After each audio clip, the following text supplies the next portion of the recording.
নমস্কার বন্ধুরা, সুমতি রান্নাঘরে আপনাদের সকলকে স্বাগত জানাই। তো প্রতিদিনের মতো আজও আমি একটা নতুন রেসিপি দেখাবো। তো এখানে আমি থালকুনি শাকের রায়তা এটা।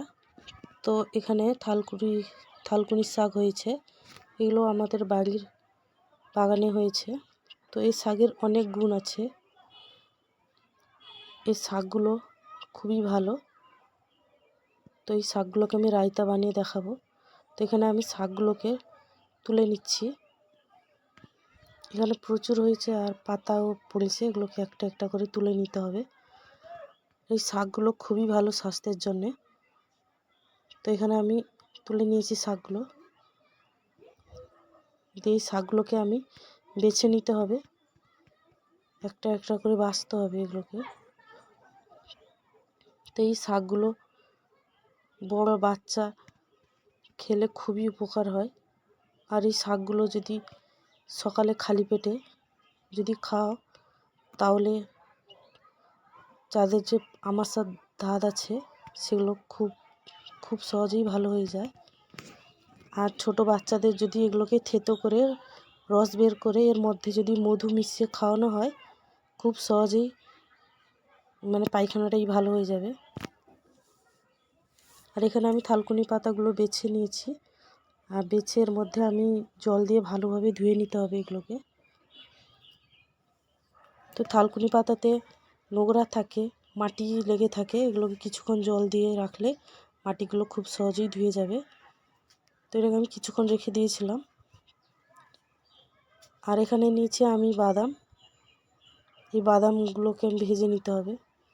এখানে শুকনো কড়াইতে আমি এগুলোকে ভেজে নিচ্ছি। তো এটা ভালো করে ভাজতে হবে। এটা ভাজা হয়ে গেছে, এবার নামিয়ে নিলাম এটাকে। তো এগুলো কিছু অল্প ঠান্ডা হয়ে গেলে এগুলোকে হাতে এইভাবে মুঠো দিলে বাদামের খোসাগুলো খুব সহজেই তুলে যায়। তো এটা বানানোর জন্য এখানে আমি নিয়েছি পেঁয়াজ আর নিয়েছি 4টা কাঁচা লঙ্কা, আপনাদের ঝাল অনুযায়ী লঙ্কা নেবেন। আর নিয়েছি জিরে। আর এখানে আমি এর মধ্যে আমি থালকুনি পাতাগুলো দিয়ে এটাকে আমি পেস্ট করে নেব।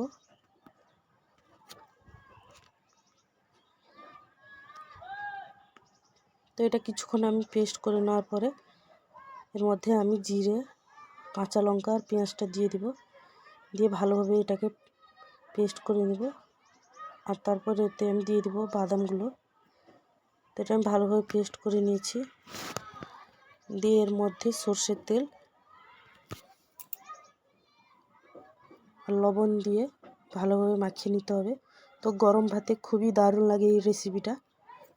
একবার এই রেসিপিটা যদি বানিয়ে খাও, আবারও মনে হবে আবারও একবার এই রেসিপিটা বানিয়ে খেতে ইচ্ছে হবে। তো গরম ভাতে খুবই দারুণ লাগে। তো এটা ভালোভাবে মাখিয়ে নিতে হবে। আর ভালো লাগলে অবশ্যই লাইক, কমেন্ট, শেয়ার করতে ভুলবেন না।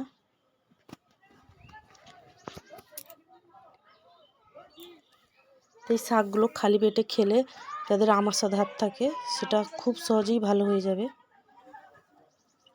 তো দেখুন এটা ভালোভাবে মাখিয়ে নিয়েছি।